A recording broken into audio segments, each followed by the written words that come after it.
इटलीमध्ये बंद पडलेली धोकादायक मशिनरी भारतात तर आली. कोकणी माणसाला पुढे येणारा धोकाही समजला. पण आता पुढे काय?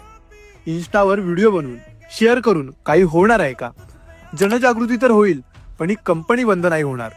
सरकारची मदत तर आपण मागू शकणार नाही. निवडणुकीच्या वेळी ह्याच फॅक्टरीमधून फंडिंग जी नेत्या लोकांना मिळते, ह्याच कंपनीत काम ही कोकणी माणूसच करतोय. तो रोज हळूहळू मृत्यूच्या दारात ढकलला जातोय, त्याला याची कल्पनाही नसेल. लोकल पत्रकार कोणी ना कोणीतरी एक पाऊल उचला. कोकणातील तरुण मंडळी तुम्हाला नक्की साथ देतील. कोकणी माणूस मुंबईत पैसे कमवतोय, व्हिडिओ बघतोय, स्टोरीलाही लावतोय. उद्या बॅग घेऊन परत तो जॉबलाही जाईल आणि हा विषय असाच शांत राहून जाईल. स्थानिक आमदार खासदार घंटा काही करणार नाहीत. बॅग उचलतील आणि बाहेरगावी स्थायिक होतील. पण कोकणी माणूस कुठे जाईल?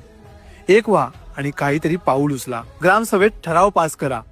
ही कंपनी बंद करा.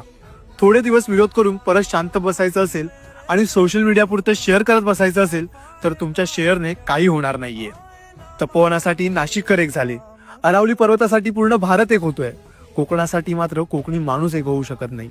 हेच आपलं दुर्भाग्य आहे. त्यांना नारळ द्यायला बोला, सुट्टी काढून नारळ देऊन येतील. पण कोकणासाठी, या मातीसाठी एक नाही होणार.